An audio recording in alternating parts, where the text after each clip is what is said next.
इस वक्त आप आराम से बैठकर इस वीडियो को देख रहे हैं, मगर मैं आपको कहूं, आज जिस जगह पर आप अभी बैठे हो वो जमीन आज से करोड़ों साल पहले 8,500 डिग्री के तापमान से उबल रही थी, या जिस जगह पर आप बैठे हैं वो जगह लाखों सालों तक बर्फ से ढकी हुई थी।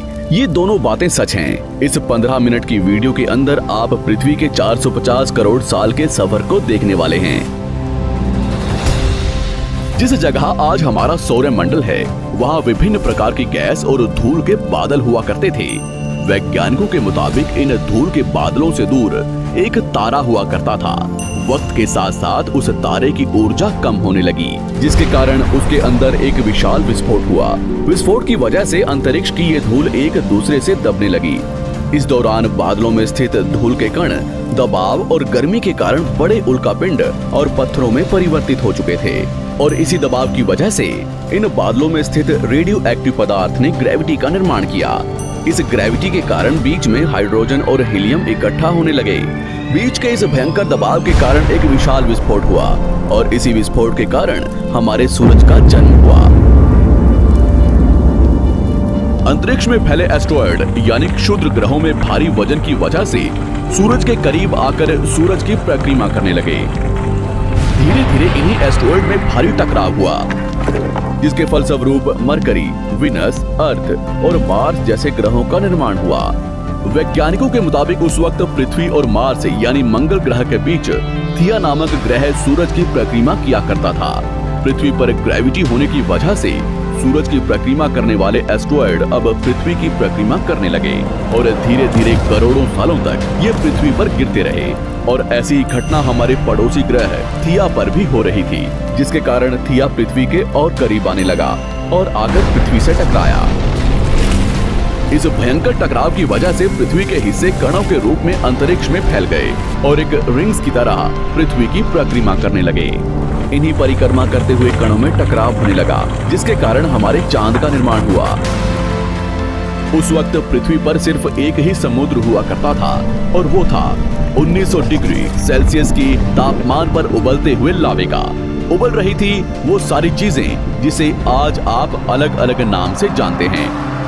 वक्त के साथ साथ पृथ्वी धीरे धीरे ठंडी हो रही थी, जिसके कारण पृथ्वी के भारी तत्व जैसे धातु और रेडियो एक्टिव पदार्थ पृथ्वी के केंद्र में जाकर इकट्ठा हो गए, और हल्के पदार्थ पृथ्वी की सतह पर आ गए। लाखों सालों तक पृथ्वी पर उल्कापिंडों की बरसात हुई, और इन गिरते हुए उल्कापिंडों में जमा था नमक, मिनरल्स और पानी। करोड़ों सालों तक इन उल्कापिंडों की बरसात होती रही, और धीरे धीरे पृथ्वी की ऊपरी सतह पानी से ढकने लगी। वैज्ञानिकों के मुताबिक यही वो वक्त था जब दूर गहरे पानी के अंदर निकलते ज्वालामुखियों से पहली बार सूक्ष्म जीवों का निर्माण हुआ। लाखों सालों बाद एक वक्त ऐसा आया जब पृथ्वी की पूरी सतह पानी से ढक चुकी थी। हमारी पृथ्वी के सबसे अंदर का कोर रेडियो एक्टिव पदार्थ से बने होने की वजह से हरदम गर्म होता रहता है, लेकिन जब भी पृथ्वी की ऊपरी जमीन ठंडी हो जाती है, तब पृथ्वी के अंदर की गर्मी बाहर नहीं निकल पाती, जिसके कारण ज्वालामुखियों का निर्माण होता है। और उस वक्त कुछ ऐसा ही हुआ। पानी से ढकी हुई पृथ्वी पर हजारों की तादाद में ज्वालामुखी निकलने लगे, और आने वाले लाखों सालों तक इन ज्वालामुखियों का निकलना जारी रहा, जिससे पानी के ऊपर जमीन का निर्माण हो रहा था। इस वक्त भी पृथ्वी पर वातावरण न होने की वजह से अंतरिक्ष से उल्कापिंडों की बरसात हो रही थी। आज से लगभग 300 करोड़ साल पहले पृथ्वी पर ऐसा वक्त आया जब पृथ्वी का वातावरण लगभग स्थिर होने लगा था। ज्वालामुखी निकलने धीरे हो गए थे, और पृथ्वी का एक दिन 12 घंटे का हुआ करता था। साल बीतते गए, और धीरे धीरे ये सूक्ष्म जीव विकसित होते गए और समूह में रहने लगे। आज से लगभग 250 करोड़ साल पहले पहली बार पृथ्वी पर ऐसे जीवों का निर्माण हुआ जो जीने के लिए ये पानी के अंदर के मिनरल्स यानी खनिज पदार्थ और धूप का इस्तेमाल करते थे, और मल त्याग के रूप में ऑक्सीजन बाहर निकालते थे। इस वक्त तक पृथ्वी पर ज्यादातर ज्वालामुखी निकलने बंद हो चुके थे, और इन माइक्रोबैक्टीरियाज की वजह से वातावरण में ऑक्सीजन की मात्रा बढ़ रही थी। वातावरण में ऑक्सीजन बढ़ने की वजह से पृथ्वी का वायुमंडल बनना शुरू हुआ, और आने वाले हजारों सालों तक वातावरण में ऑक्सीजन की मात्रा बढ़ती रही, जिसकी वजह से पृथ्वी के ज्यादातर हिस्सों में ये सूक्ष्म जीव फैल गए। हजारों सालों बाद एक वक्त ऐसा आया जब पृथ्वी में ज्यादा ऑक्सीजन बढ़ने के कारण ये सूक्ष्म जीव मरने शुरू हो गए।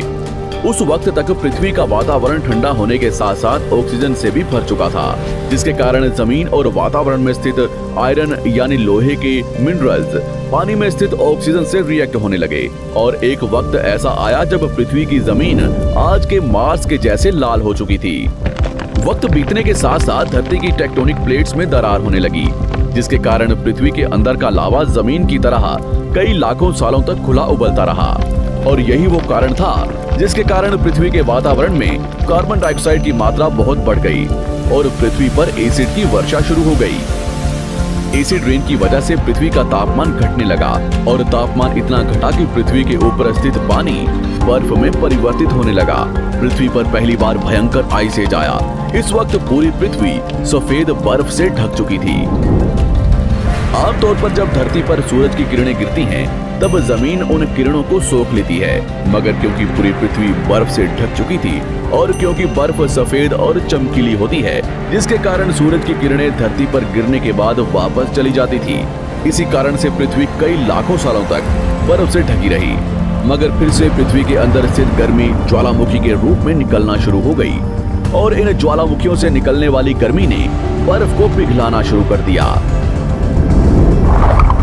इसी बीच पृथ्वी की गहराई में बचे कुछ सूक्ष्म जीव धीरे धीरे बदल रहे थे और अब वो ऑक्सीजन को अपने शरीर को बड़ा और जटिल बनाने के लिए इस्तेमाल करने लगे थे। इस बीच पानी में अलग से भी छोटे समुद्री पौधे निकलने शुरू हो चुके थे। बाहर जैसे जैसे ज्वालामुखी निकल रहे थे, वैसे वैसे वातावरण कार्बन डाइऑक्साइड की वजह से गर्म हो रहा था।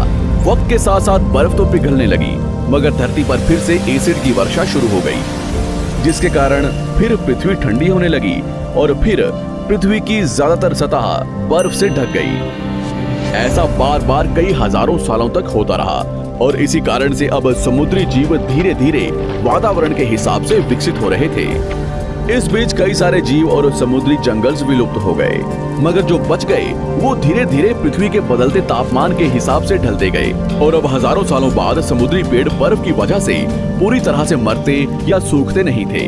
अब सूक्ष्म जीव समुद्री जीव बन चुके थे।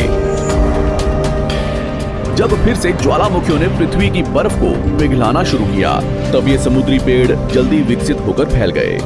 धीरे धीरे वातावरण में ऑक्सीजन की मात्रा बढ़ने लगी और पृथ्वी पर होने वाली एसिड की वर्षा कम होने लगी। वातावरण में ऑक्सीजन आने की वजह से पृथ्वी की ओजोन लेयर्स मोटी होने लगी और आज से लगभग 47 करोड़ साल पहले पृथ्वी की ऊपरी सतह पर पहली बार मोसोस नामक प्लांट उगना शुरू हुआ। वक्त के साथ साथ जमीन पर अलग अलग प्रकार के पौधे और पेड़ उगना शुरू हुए।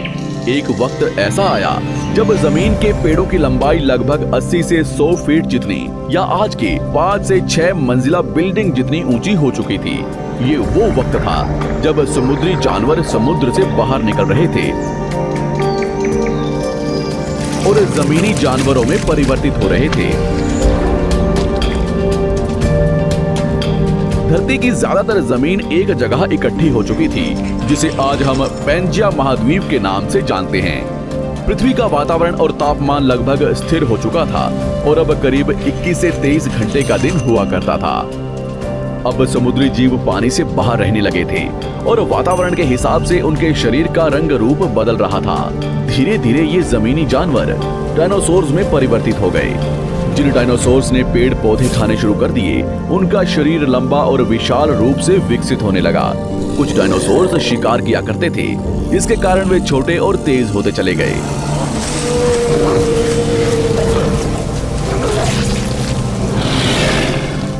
पृथ्वी की ऊपरी जमीन एक जगह इकट्ठी होने के कारण ज्यादातर जमीन रेगिस्तान और बंजर हो चुकी थी। ज्यादातर जंगल समुद्र के करीब हुआ करते थे, जिसमें डायनासोर्स रहा करते थे।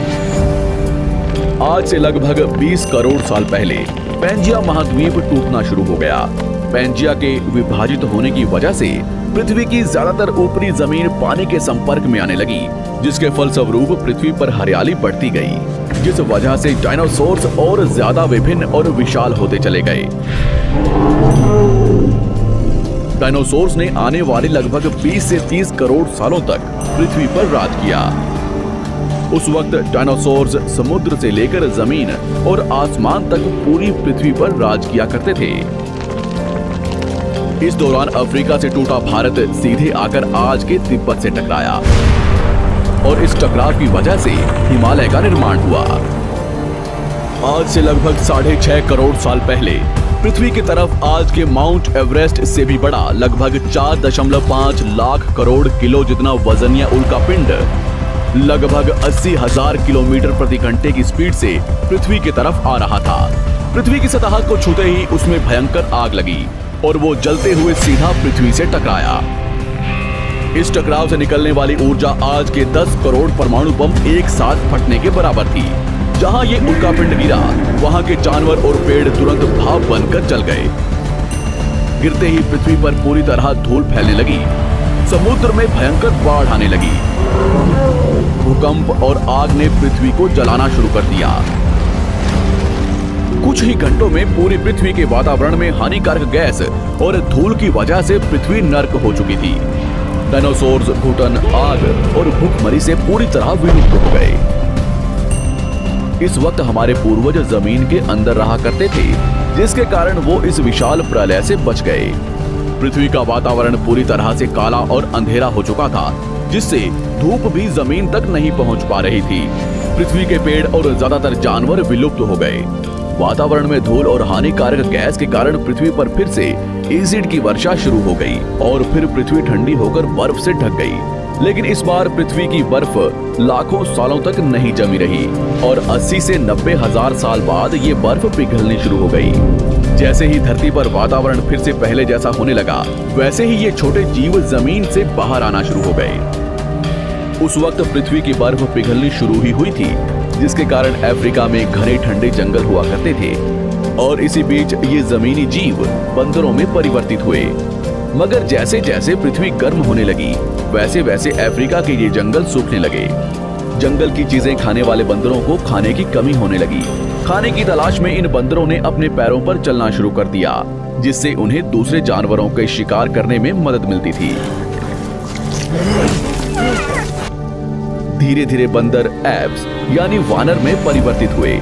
खाने की तलाश में ये एप्स पृथ्वी के दूसरे हिस्सों में फैलने लगे और धीरे धीरे उनके शरीर का रंग रूप वहां के मौसम के हिसाब से बदलता गया। वक्त के साथ साथ हम आदिवासी बने। हमने हथियारों से लेकर आग का आविष्कार किया। हम धीरे धीरे इंसान के रूप में विकसित हुए।